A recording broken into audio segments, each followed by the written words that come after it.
Bonjour, bienvenue à tous dans ce webinaire dédié aux allergènes. Aujourd'hui, on a la chance de vous proposer une thématique un peu différente. Donc aujourd'hui, on va travailler avec Sophie et vous expliquer tout ce qu'il faut savoir sur la réglementation concernant les allergènes pour bien informer et gérer en cas de problème dans votre établissement. Sophie, je te laisse l'honneur de te présenter. Oui, merci Gwenaëlle. Alors, je suis Sophie, cofondatrice de l'entreprise YouMeal, qui a plus de 10 ans d'expérience dans l'information alimentaire des allergènes au bilan carbone, en passant par les Nutri-Score. Merci Sophie.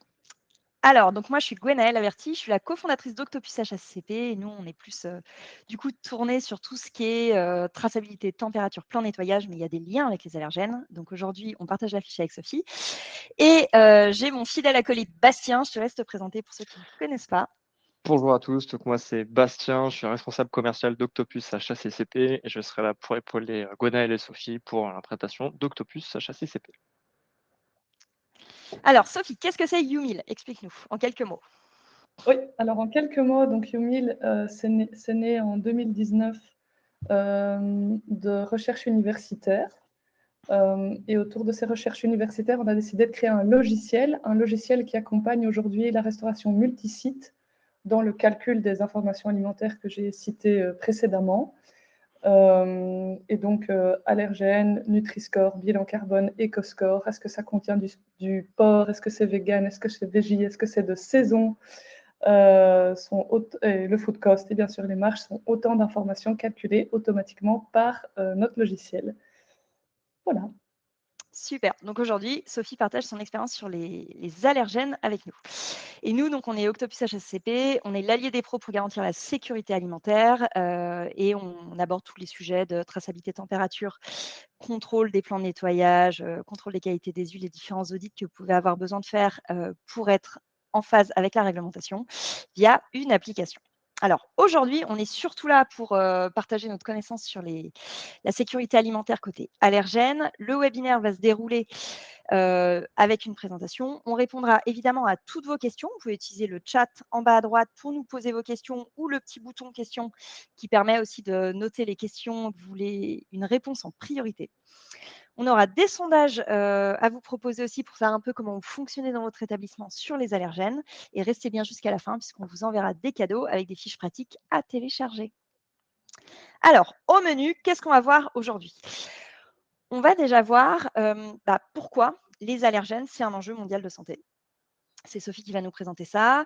On va rentrer dans le détail sur les allergènes à déclaration obligatoire et leurs risques, car tous les produits qui sont allergènes ne sont pas à déclaration obligatoire. Donc, on va voir ceux qui sont hyper importants dans vos établissements de restauration. Ensuite, on va voir vos obligations réglementaires d'un point de vue, je suis restaurateur, ou j'ai un laboratoire, ou j'ai une crèche, ou j'ai une boulangerie. Comment je dois faire? Comment faire pour les identifier, ces allergènes? Comment éviter la contamination croisée? Il y a pas mal de liens avec des bonnes pratiques d'hygiène à mettre en place en cuisine. Qu'est-ce qu'on fait en cas d'allergie d'un de nos clients?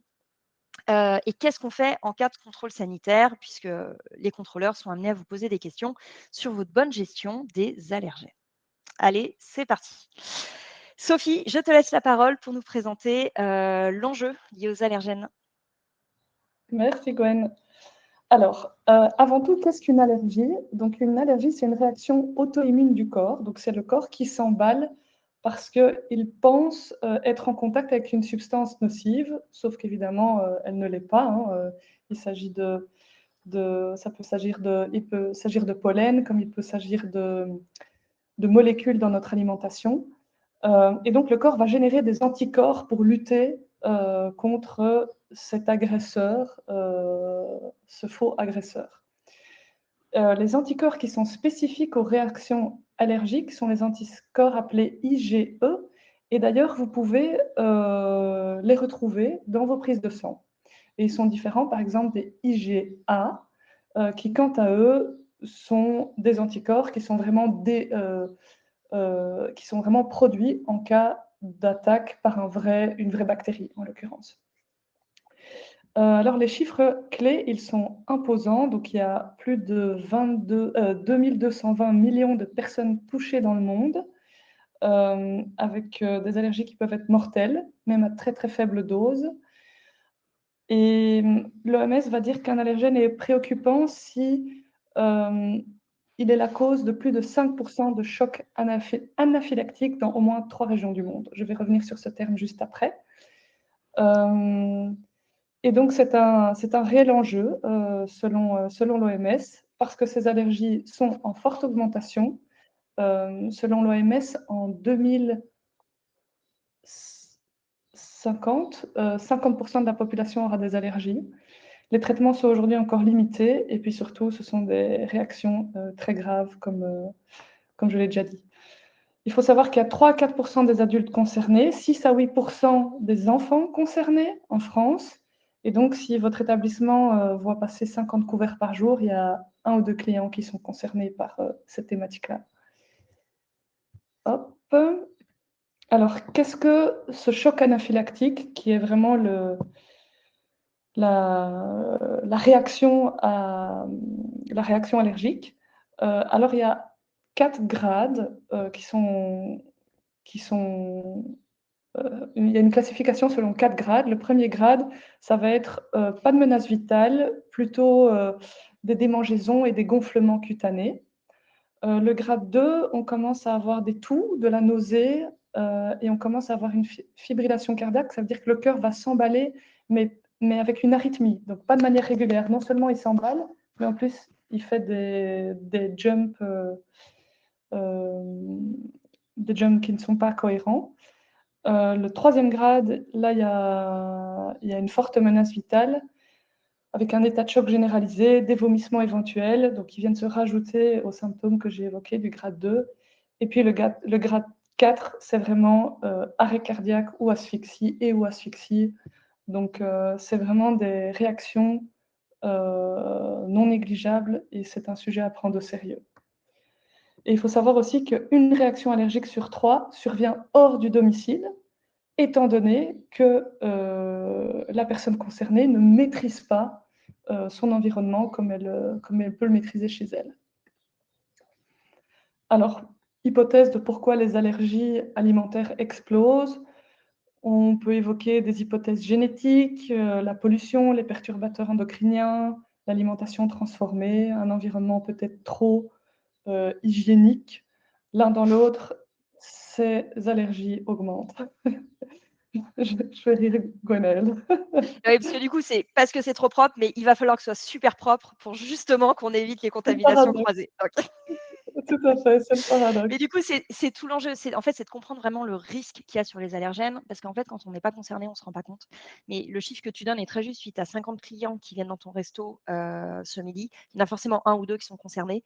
Donc, qu'est-ce qu'on met en place justement pour que dans une cuisine qui ne fait pas toujours 300 mètres carrés, sur lequel les équipes ne sont pas toujours formées aux allergènes, comment on fait pour que justement on ne pose pas problème à nos clients?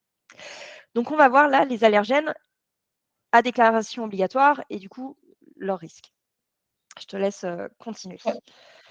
Alors, donc il y a un règlement européen qui chapeaute tout ça, avec quelques petites adaptations nationales, mais l'un dans l'autre, les 14 allergènes concernés, ils ne changent pas, ce sont les mêmes à travers toute l'Europe, et ce sont ceux qui sont listés ici. Pourquoi ceux-là? En fait, il y en a bien d'autres, il y a bien d'autres substances qui provoquent des allergies, mais c'est ceux-là qui provoquent le plus souvent des allergies, et le plus souvent des allergies mortelles. D'où le fait que l'Europe se concentre sur ces 14 allergènes-là. Et alors, ces allergènes il faut les mentionner par écrit, que vous produisez des aliments emballés, que vous soyez agro-industriel, ou de la nourriture non préemballée, que vous soyez un restaurant ou une société de catering, vous devez les mentionner de manière écrite. Hop. Alors, pour un peu montrer à nouveau l'enjeu dans votre restaurant de ces allergies, on va vite retrouver des personnes qui sont allergiques, par exemple allergiques aux arachides, mais aussi des personnes intolérantes. Donc ça, c'est même pas les allergies dont on vient de parler, c'est juste pour montrer que la problématique, elle est bien plus large que l'allergie elle-même. Donc il y a des intolérances, comme les intolérances au lactose, pardon, je ne sais pas quoi, au lactose. il y a des personnes qui sont malades et on appelle ça la maladie cœliaque. Donc, ça veut dire qu'ils mangent ils mangent une molécule de gluten et ils courent aux toilettes. Et en plus, ça détruit leur paroi intestinale. Et en plus de ça, ben, il y a des personnes qui ont des régimes alternatifs, véganes, végétaliens, sans porc. Tout ça pour dire que l'un dans l'autre, aller à la recherche des ingrédients est pertinent et ça n'aidera pas que les personnes allergiques, ça aidera un panel plus vaste de vos clients. Alors, d'où est née la loi européenne? Et en fait, elle vient d'un événement dramatique qui s'est passé en 2016 au Royaume-Uni. Il y a eu un décès dans un restaurant, dans la marque assez connue, hein, dans la chaîne Pret-à-Manger. C'était avant que l'étiquetage soit obligatoire. Évidemment, ça a été très dur pour la marque qui a dû répondre évidemment un peu au harcèlement des médias à ce moment-là. Ça a été très très dur pour l'image de marque. Ça a été évidemment très dur aussi pour la famille de la personne décédée. Et Prêt à manger, qui est la chaîne à la base de cela, a décidé de renforcer ces mesures et de faire tout un étiquetage complet, même avant l'entrée en vigueur de la Natasha Law en 2021 au Royaume-Uni, qui est donc une loi qui est née suite à ce drame. Alors, justement, pour éviter que ça se reproduise, il y a des obligations. On va voir la première obligation, c'est une obligation d'information en restaurant. Alors parfois, on entend d'affichage, mais je préfère le mot information parce qu'en fait, c'est plus juste. C'est pas forcément quand on dit affichage, on imagine une affiche A4 sur le mur et on se dit bien que dans un resto dont c'est pas un peu le design, ça va mal passer. Donc en fait, ça peut être de l'information.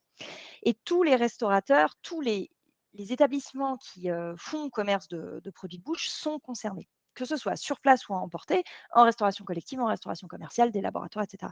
Vous devez respecter cette obligation. L'objectif, c'est que ce soit une information qui soit visible dans la salle, ce soit une indication qui soit sur la carte ou le menu. Ça peut être un affichage externe, mais ça peut être aussi présenté sur le menu. Ce n'est pas forcément quelque chose qui est contre le mur. Ou ça peut être un document remis sur demande.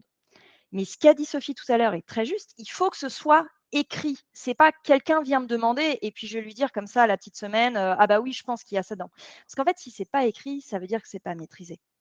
Et le risque est encore plus grand. Donc, il faut que ce soit écrit. Vos allergènes doivent être clairs. Alors, on parle de police lisible. Il y a toute une histoire de réglementation. Je ne connais pas exactement la taille, mais je sais qu'il y a des tailles minimum, etc. Enfin, il faut que ce soit lisible. Ça peut être des pictos, ça peut être des couleurs. Ce n'est pas forcément marqué allergène œuf directement sur la carte. Ça peut être un renvoi avec un picto, avec un système de légende qui dit ce que c'est. Il faut aussi que les informations soient à jour. Et ça, c'est super important. Pourquoi? Parce que vous préparez une sauce et au niveau de la distribution, on ne vous a pas livré, par exemple, le fond de sauce. Je ne sais pas, vous achetez du chef d'habitude. Vous aviez un fond de sauce chef et aujourd'hui, on vous a livré du Knorr. Peut-être que sur le fond de sauce qu'on vous a livré, il y a un allergène en plus qui est du gluten ou une trace de sésame ou autre chose que vous n'avez pas sur votre fond de sauce habituel. Donc, même un changement d'ingrédient, en fait, peut impliquer une nouvelle présence d'allergène sur une carte qui est établie, sur laquelle normalement il n'y a pas cet allergène.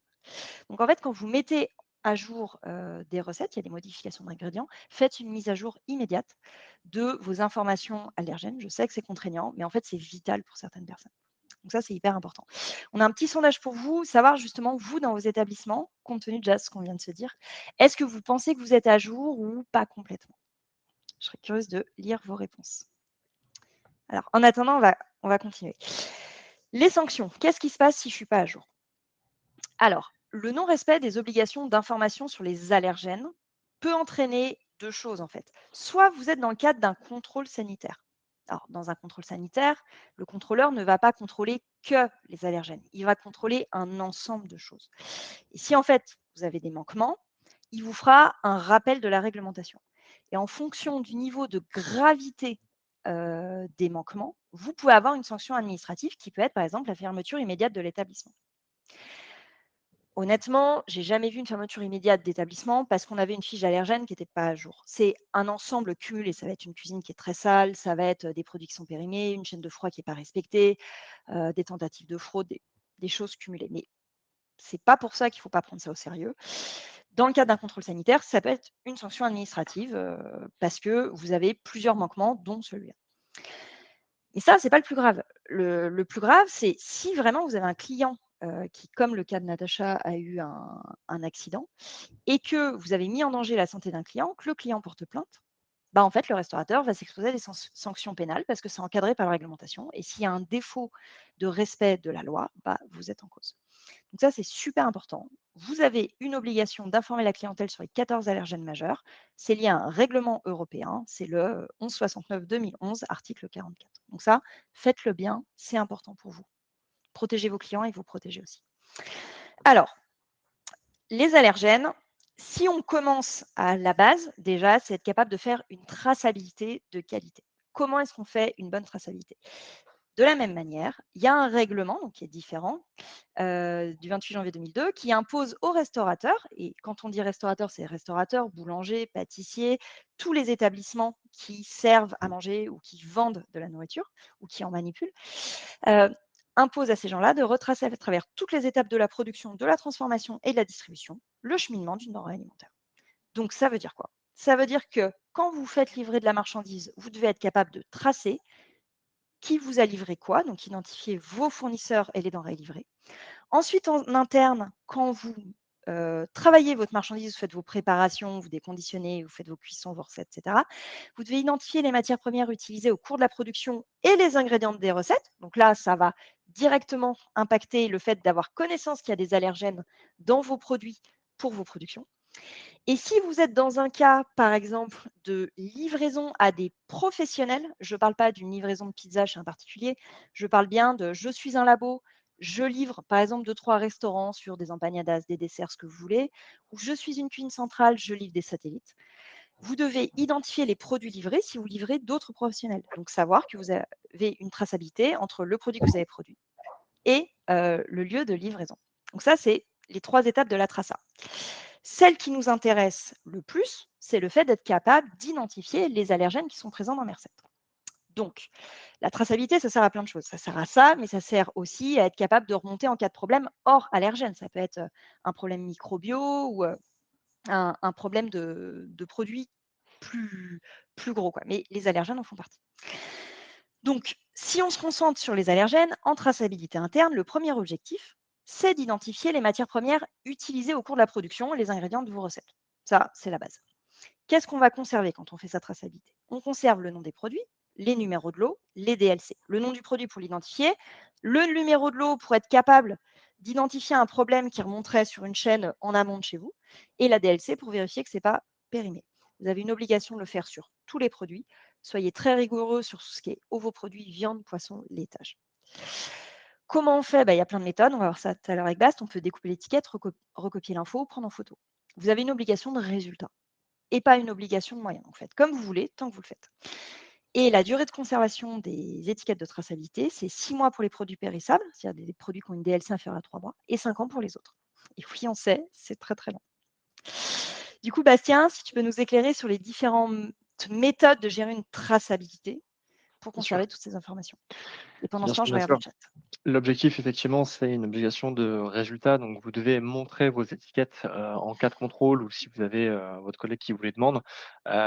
Donc, ce qui est fait dans la plupart des cas, et on va dire à l'ancienne, c'est qu'en fin de service, on va venir découper ces étiquettes et les stocker dans une boîte, les mettre sous vide ou voilà, trouver une solution pour pas que ça sente et que ça devienne un peu incontrôlable au bout de quelques mois. Donc, nous, c'est là qu'on intervient avec Octopus, avec votre tablette ou votre smartphone.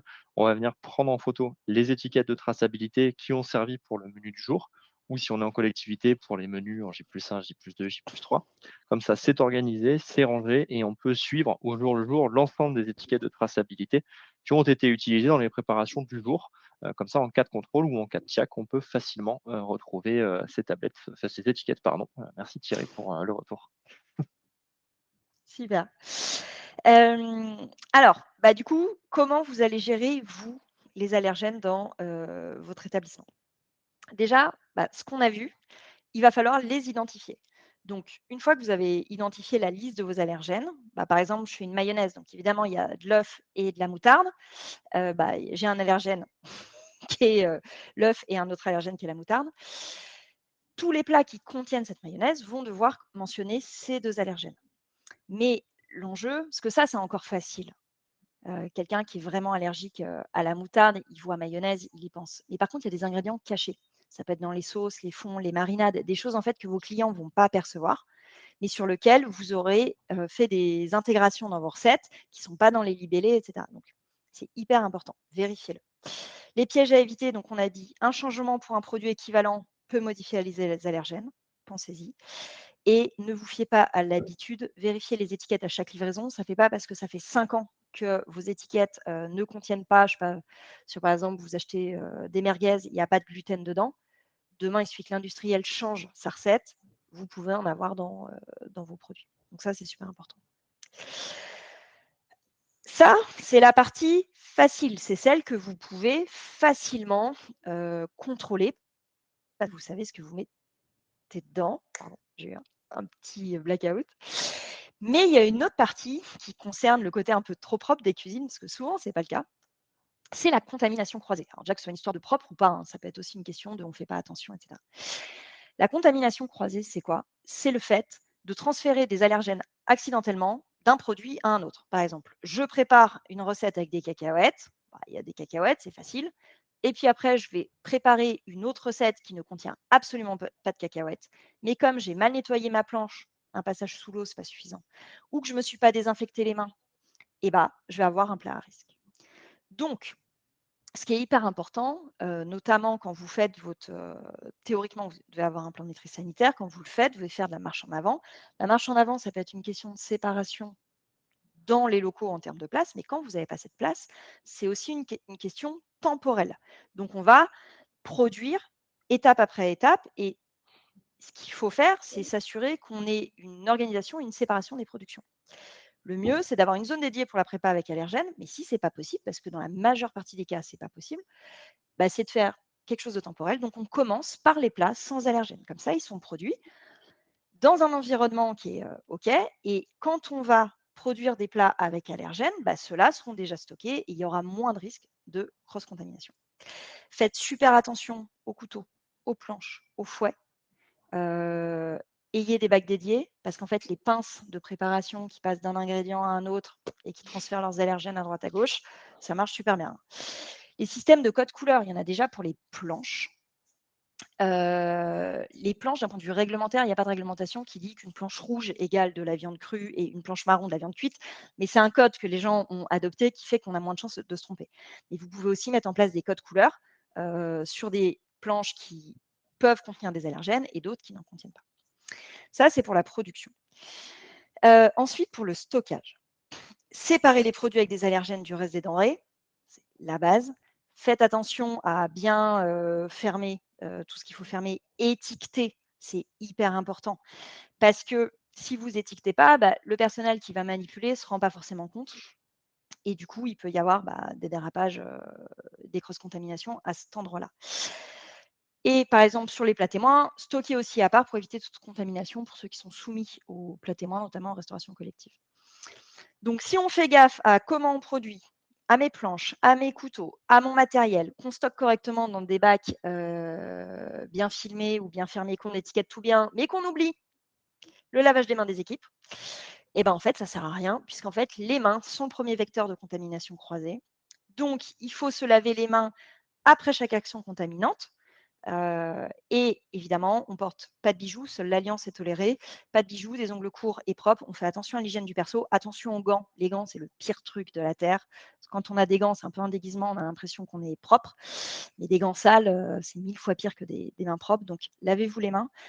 Formez vos équipes. Expliquez-leur pourquoi c'est important. Et il faut évidemment un poste de lavage accessible et bien équipé en savon et en papier jetable. Pas de torchon. On est clair là-dessus. Alors, L'autre truc, c'est le plan de nettoyage. Vous avez tous des plans de nettoyage. Assurez-vous qu'ils soient efficaces. L'objectif, le plan de nettoyage, ça sert à la fois à éliminer les micro-organismes de type bactéries et compagnie, tout ce qui peut nous rendre malades comme la salmonelle, le E. coli et compagnie, mais c'est aussi un moyen de préserver un environnement sain pour éviter les traces d'allergènes, des cacahuètes, ce genre de choses. Donc, si vous désinfectez votre plan de travail, vous aurez beaucoup moins de risques d'avoir des allergènes qui se transfèrent à d'autres aliments. Donc, incluez dans votre plan de nettoyage tout ce qui est zone critique. Donc, les plans de travail, les ustensiles, les balances, les poignées, les machines, ça peut être des vecteurs de contamination. Assurez-vous qu'il y ait une désinfection qui soit prévue après chaque manipulation d'un ingrédient allergène et avec des produits qui sont faits pour ça, des détergents, des désinfectants compatibles avec l'alimentaire. Et le meilleur moyen de le faire, c'est un pré-nettoyage. Donc, on déblaye, on nettoie avec un détergent, on rince à l'eau claire. On n'oublie pas, c'est hyper important. Les produits ne sont pas aptes au contact alimentaire, mais aptes au contact avec des surfaces dédiées au contact alimentaire, ce qui est un peu différent. Donc, on rince à l'eau claire, on désinfecte, on sèche à l'air libre ou avec un essuie-tout à usage unique et jamais avec son torchon, sinon on recommence, ça ne sert à rien. Donc ça, c'est hyper important pour gérer la contamination croisée. Pensez à votre plan de nettoyage, c'est une des clés de la réussite sur cette gestion. L'autre clé, c'est former vos équipes. Si vous êtes là aujourd'hui, c'est que le sujet vous intéresse. Donc, partagez ces connaissances. On mettra ce webinaire aussi sur YouTube. Ça permettra à vos équipes de se former gratuitement. En fait, une équipe qui n'est pas formée, bah, c'est un risque pour vos clients. En cuisine, la formation, c'est vraiment comprendre le risque allergène, appliquer les bonnes pratiques d'hygiène avec le nettoyage des ustensiles, les plans de travail, là, tout ce qu'on vient de voir, s'assurer que le lavage des mains entre chaque tâche se fasse correctement pour éviter la contamination croisée. Mais en cuisine, ce n'est pas les seuls. Il faut aussi former vos personnels en salle. Il faut qu'ils connaissent les 14 allergènes à déclaration obligatoire, en fait, qu'ils comprennent pourquoi c'est important, pour qu'ils soient capables d'informer les clients sur les allergènes présents et proposer des alternatives sûres. On ne fait pas une réponse par-dessus la jambe à un client qui me dit « moi, je suis allergique au gluten », en lui disant bah, « prenez ça, ça va être OK ». Si la personne est présente vraiment un risque d'un point de vue maladie cœliaque, c'est très risqué pour lui. Donc, il faut former en cuisine et en salle. Alors, même si on a fait tout ça, et que bah, la vie, c'est aussi des problèmes, et qu'on a un problème dans son établissement. Sophie, c'est quoi les bons réflexes? Alors, première chose, évidemment, c'est garder son calme et évaluer la situation. Donc, vous vous rappelez, j'avais présenté 4 degrés de gravité, donc c'est un peu voir où en est le consommateur. Est-ce qu'il est sur le niveau 1 ou sur le niveau 4? Est-ce que les symptômes sont-ils plutôt légers ou graves? Quoi qu'il en soit, restez calme et appelez immédiatement les secours. Vous connaissez le numéro 15 ou 112 et bien préciser instantanément que c'est possiblement une réaction allergique alimentaire. La pire chose que vous pouvez faire, c'est croire que ça va passer. Quand c'est une allergie, ça s'empire et ça ne diminue jamais tout seul. Ensuite, restez bien près du consommateur jusqu'à l'arrivée des secours et lorsque les secours arrivent, à nouveau, expliquez bien que vous pensez qu'il s'agit d'une réaction allergique alimentaire, précisez ce qui a été consommé par le consommateur, qu'est-ce qu'il a commandé. Et idéalement, avant ça, préparez même la fiche technique et le registre des allergènes pour remettre ça aux soignants qui, en un coup d'œil, pourront donc détecter que dans le plat principal, les allergènes concernés, c'est les arachides et le sésame, et pourront ainsi estimer la gravité et ce qu'il y a à faire de leur côté. Vous devez également noter l'heure, le plat, les symptômes qui ont été présentés et les actions. Donc, à nouveau, documenter, noter, trace écrite. C'est aussi un moyen de vous protéger, hein, c'est important. Exactement. Et de protéger vos clients, mais ça vous protège aussi parce qu'en fait, vous montrez que vous avez fait tout ce qui était en votre pouvoir pour pour limiter le risque et que ça se passe bien. Tout à fait. Et bien indiquer aussi le nom des personnes présentes quand vous avez appelé les urgences. Et puis, vous pouvez archiver l'incident et analyser les causes. Voilà. Donc, garder son calme avant tout et puis bien objectiver les allergènes, le plat qui a été consommé et les allergènes du plat. Alors, Alors, que faire? l'autre côté, c'est le contrôle. Vas-y, Sophie. Donc, c'est pas parce que il n'y a pas eu de choc anaphylactique dans votre restaurant que vous ne serez pas contrôlé. Les contrôles, ils se font sur les allergènes, ils se font en même temps que les autres contrôles de l'AFSA. Et donc, ils vérifieront vos allergènes au même titre qu'ils vérifieront la température de vos frigos et toutes vos bonnes autres pratiques. Alors, concernant les allergènes précisément, que peut demander l'inspecteur? Ben, avant tout, est-ce que vous avez bien l'affichage, donc ce côté écrit obligatoire, soit à l'entrée, posé sur le mur ou sur la porte, soit présent dans votre carte, dans votre menu. Et puis le détail de cet affichage, c'est-à-dire la fiche des plats, ce que chaque recette contient en tant qu'ingrédient, et les allergènes que vous avez identifiés dans cette fiche des plats.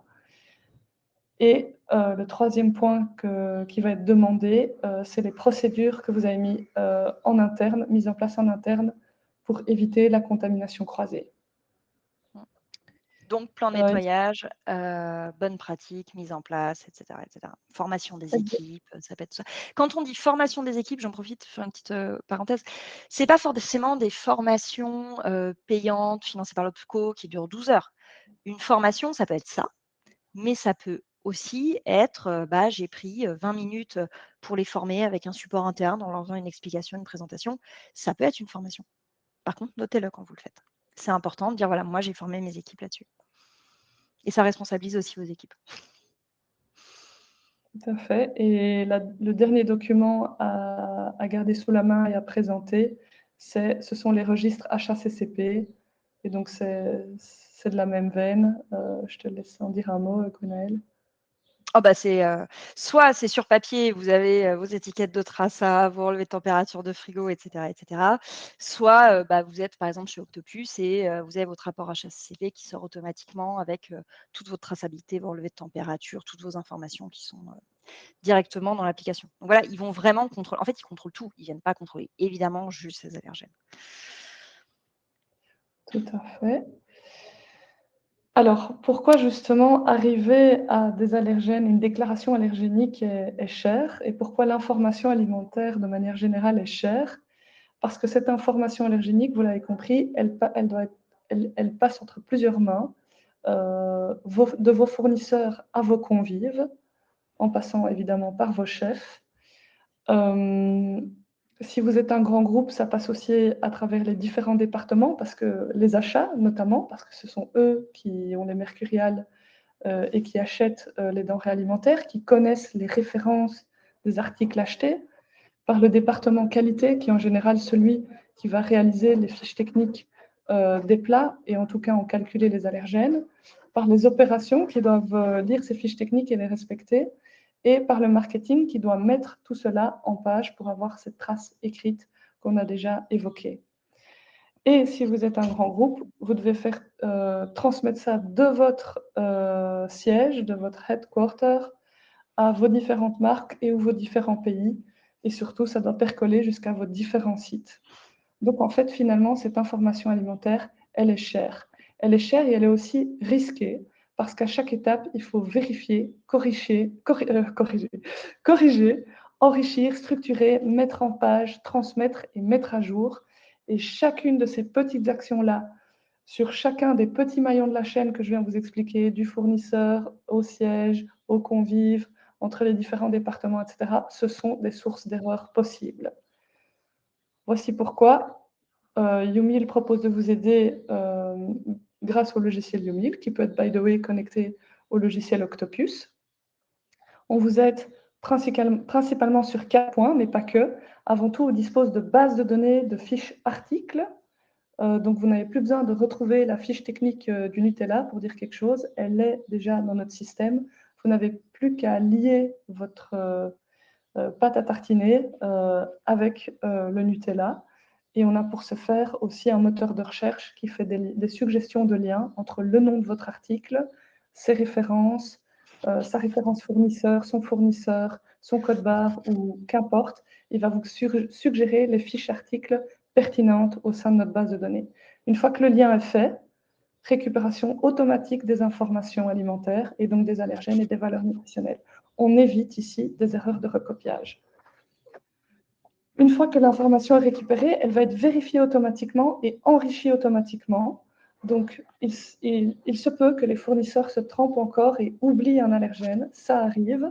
Si vous saisissez manuellement la fiche technique article du pâtissier du coin parce que vous achetez vos pâtisseries chez lui et qu'il n'a pas de fiche technique digitalisée disponible en ligne, il se peut aussi que vous oubliez de cocher un allergène. La force du logiciel Youmil ici, c'est qu'on a des algorithmes qui vont comprendre la liste pondérale décroissante des ingrédients et remonter une suspicion d'allergène oublié, comme on pourrait ici, sur le cordon bleu, comprendre qu'il y a du fromage, de la chapelure et du jambon. Et sur la compréhension du mot chapelure, on va dire, vous êtes sûr vous n'avez pas déclaré le gluten, êtes-vous sûr que le gluten n'a pas été oublié dans votre déclaration allergénique? Grâce à cette lecture automatique, on remonte aussi plein d'autres informations de manière automatisée, comme le mot jambon qui va venir cocher la présence de porc, qui va du coup empêcher le label vegan ou végétarien qui, quant à lui, peut être remonté automatiquement sur d'autres types d'articles. On va pouvoir calculer automatiquement la saisonnalité et bien d'autres choses. Donc, les fiches articles sont enrichies automatiquement pour pouvoir calculer les allergènes, mais également présence de porc, vegan, veggie, Nutri-Score, bilan carbone, éco-score, saisonnalité, label et bien trop d'informations. Ce qui est important aussi, c'est le troisième point ici, et c'est un point clé, c'est que dès que vous changez un article, vos recettes et vos menus sont automatiquement mis à jour, et c'est essentiel. Et plus que cette mise à jour automatique, vous allez aussi avoir des warnings qui vont apparaître si vous remplacez un cordon bleu de marque A par un cordon bleu de marque B et que vous n'avez pas encore trouvé la fiche technique de ce cordon bleu-là. L'article va apparaître en rouge, la recette qui le contient va apparaître en rouge, et si votre menu du jour contient cette recette-là, il va également apparaître en rouge. Vous avez un contrôle total de toute la chaîne de transmission d'informations allergéniques. Il vous suffit évidemment de repasser sur l'étape 1 et de clipser votre cordon bleu B avec le cordon bleu pertinent disponible dans notre base de données pour qu'il soit enrichi automatiquement et que l'entièreté de la chaîne, articles, recettes et menus passe au vert. Le dernier point, il est important également, c'est que vous n'avez plus à ressaisir ces informations pour les mettre en page, parce que là aussi, c'est une perte de temps et une source de risque important concernant les déclarations allergéniques. Youmil, le logiciel Youmil vous propose différentes mises en page automatiques qui vont séduire vos convives, parce que il n'y a pas que les allergènes qui peuvent être mis en page, mais également le Nutri-Score et toutes les autres informations que je vous ai mentionnées. On a même une application qui permet aux convives qui sont allergiques au gluten de retrouver facilement les plats sans gluten au sein de votre restaurant. Et donc, pour me répéter, grâce à tout ça, vous gagnez du temps, vous avez un risque de choc anaphylactique qui est drastiquement réduit, vous séduisez vos convives, toutes vos équipes regardent la même donnée toujours à jour, donc ça fait parler les différents départements entre eux, les achats, le marketing, les opérations, la RSE, etc. Et vous avez des process résilients, parés à toute épreuve, même si vous avez du turnover dans votre personnel. Alors, Joanie va vous mettre un petit sondage Voilà. pour savoir si vous êtes intéressé par un diagnostic. Je te laisse nous expliquer ce que c'est, Sophie. Ouais. Alors, il s'agit d'un petit échange de 10 minutes avec nos experts chez Youmil pour voir si vous avez des bons process concernant les allergènes et si vous avez certains points de vos process qui peuvent être améliorables ou pas. Donc voilà, petit diagnostic express qui vous permettra de mettre en lumière les points qui sont améliorables au sein de votre établissement. Merci Sophie. Donc n'hésitez pas à répondre au sondage oui ou non si vous voulez que l'équipe de Youmil vous recontacte. Alors, nous, on ne fait pas d'allergènes. Par contre, on fait de l'HACCP. Je vais laisser Bastien lui parler de son application préférée. Ça tombe bien, c'est Du coup, je suis là pour vous parler effectivement d'Octopus HACCP. Donc, c'est Et moi, une j'aurais vos application questions qu'on pendant ce temps. a créée en 2018. L'objectif était vraiment d'accompagner l'ensemble des restaurateurs, donc que ce soit de la restauration commerciale, des collectivités et même des métiers de bouche, sur toute cette partie HACCP qui prend du temps, vous génère beaucoup de papier et d'embrouilles pour être gentil, et qui surtout, en cas de contrôle, peut pêcher et vous emmener à un problème, voire une amende, voire une fermeture administrative. Donc nous, ce qu'on propose par rapport à ça, c'est une application sur smartphone et sur tablette, pardon, qui vous permet de faire l'ensemble des relevés que vous devez faire normalement sur papier et être tranquille en cas de contrôle. Donc là, on a parlé un petit peu de traçabilité. On va pouvoir aller un petit peu plus loin dans l'application avec la gestion de tout ce qui est contrôle à réception et aussi de l'étiquetage via des étiqueteuses qu'on va aussi mettre à disposition de nos prospects, nos clients. Et au niveau des températures, toute la chaîne du froid est gérée de A à Z, des enceintes froides jusque la gestion des cellules, des liaisons froides pour les collectivités. Protocole, effectivement, je pense notamment aux EHPAD, si on a du mixage ou du hachage, on va pouvoir aussi gérer ces protocoles spécifiques de température. Et au niveau du nettoyage, tout ce qui va être le plan nettoyage et de désinfection avec l'intégration des fiches techniques, des fiches données de sécurité. L'objectif, c'est que vraiment en cas de contrôle, vous puissiez proposer la tablette, un café, un verre d'eau et être tranquille pendant ce contrôle-là, que ça se passe plutôt bien. Donc, c'est une application sur une base d'abonnement. Donc, on commence à partir de 50 € par mois. Si vous êtes intéressé, on va pouvoir avoir un petit sondage qui va arriver. Et avant de vous quitter, on a une offre spéciale, effectivement, estivale. On a une mise en service qui correspond au paramétrage et à la formation de l'application. Si vous êtes intéressé par l'application, on vous recontactera après le webinaire. Ce sera mes collègues qui vous appelleront et mentionner qu'il y a l'offre estivale et ça vous fera bénéficier d'une remise de 50% sur cette mise en service. Voilà, Et vous pourrez préparer la rentrée sereinement et exactement. pas le 30 août à Ce sera déjà fini, l'arrache. ce sera trop tard. Donc voilà, profitez-en. L'été, c'est un bon moyen aussi pour un bon moment pour remettre à plat les process dans les établissements quand il y a, voilà, quand on n'a pas eu le temps sur l'année. Donc on vous a déjà mis le sondage. Hop.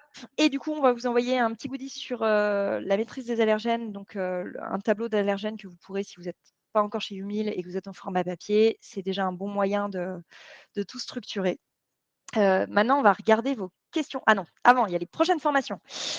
On n'en fait pas cet été, on respire un peu. La prochaine, c'est le 15 septembre. Ça va être la mise à jour du plan de maîtrise sanitaire. Donc, on est sur un sujet très global. On va le faire en partenariat avec Deliveroo. Donc, on va axer aussi un petit peu sur tout ce qui est restauration rapide. Et le 13 octobre, sujet sympa, se préparer au contrôle d'hygiène. Donc, on vous donnera tous les trucs et astuces. N'hésitez pas à vous inscrire sur notre site web. Les places sont, comme d'habitude, toujours limitées. Donc, premier arrivé, premier servi. Alors, les questions. T'es prête, Sophie, Ready. pour les questions qui font peur?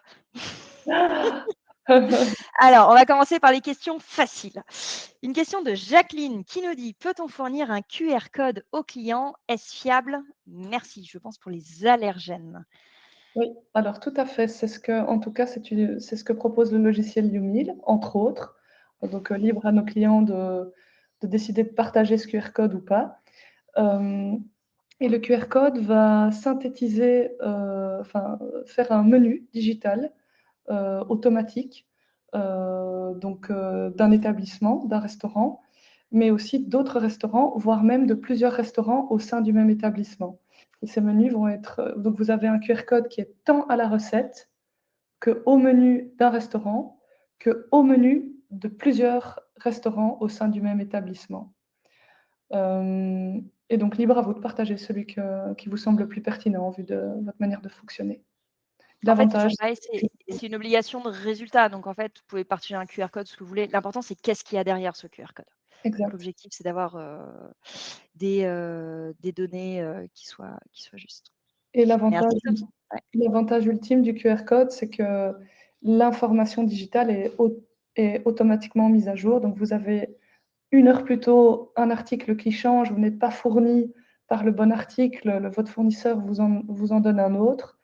Vous faites un changement en un clic dans le logiciel YouMeal, votre recette culinaire change, votre menu change et votre QR code pointe vers une information à jour. Donc tout ça est automatisé.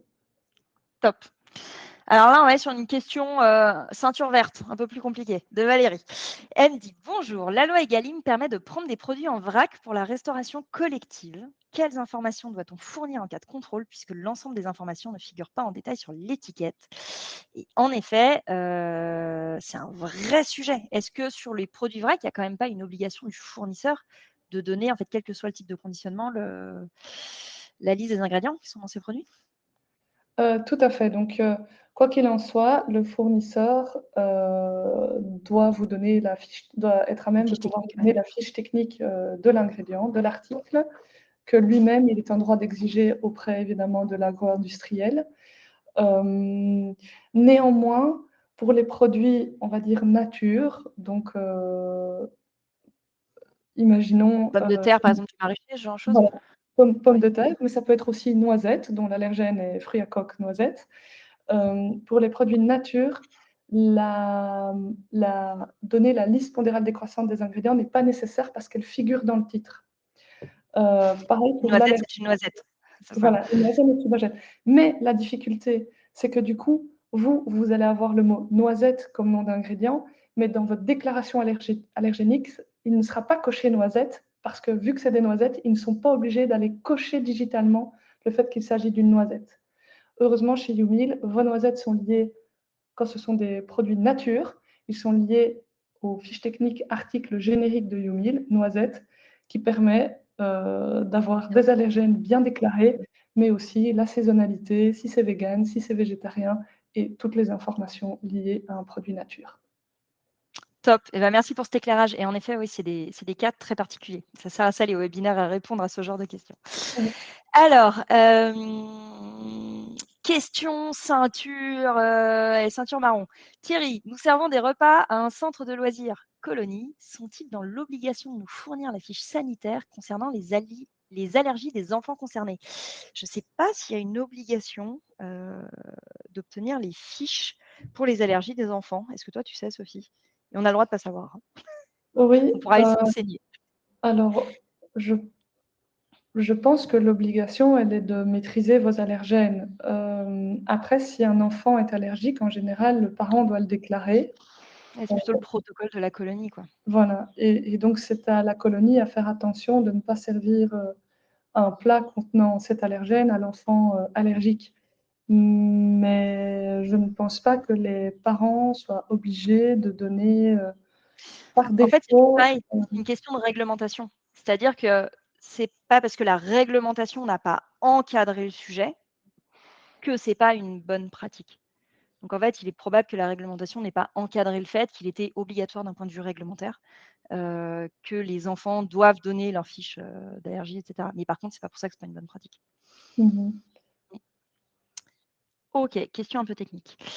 Alors dans les autres questions, nous avons Philippe qui nous demande s'il faut appeler quelqu'un d'autre à part le Samuel 112.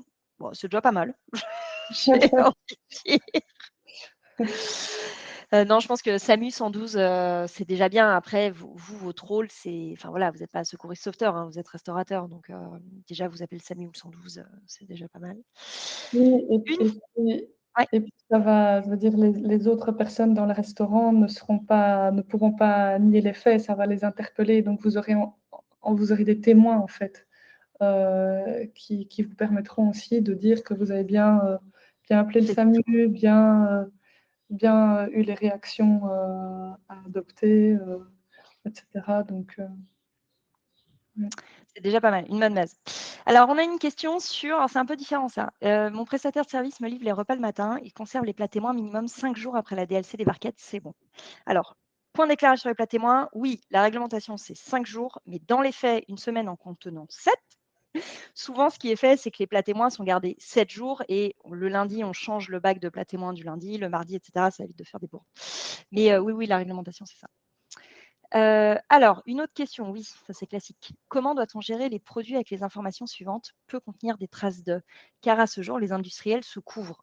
Et au final, on l'interprète comment? Et oui, ils Ouais. se couvrent. Alors, oui, ils se couvrent, mais c'est de plus en plus pourchassé par l'AFSA parce que D'accord. les traces peuvent vraiment plus que gêner les personnes allergiques, hein, les traces peuvent également générer des chocs anaphylactiques, ça dépend du degré d'allergie des personnes, et en général, les personnes concernées sont très au fait de leur niveau d'allergie, si elles doivent regarder jusqu'aux traces ou simplement un allergène qui compose proprement parler le plat.